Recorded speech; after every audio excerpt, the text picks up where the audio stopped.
L'insécurité sur les routes du Cameroun a atteint un niveau d'alerte maximal. Ce n'est plus seulement le mauvais état des routes et les accidents qui suscitent l'inquiétude, mais une nouvelle menace plus terrifiante encore, les kidnappings.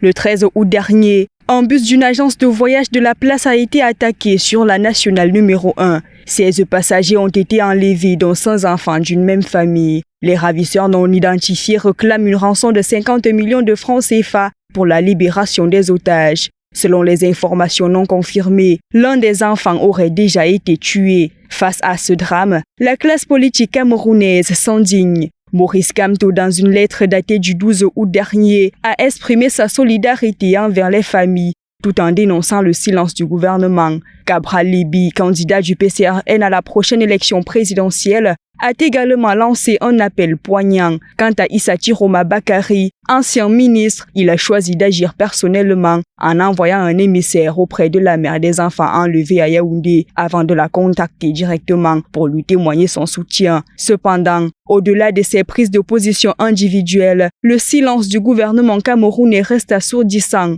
Aucune communication officielle, aucune mesure annoncée pour rassurer la population et lutter contre cette escalade de la violence. L'attente est forte, la colère monte, la nation camerounaise attend désormais des actes concrets pour garantir la sécurité de ses citoyens sur les routes.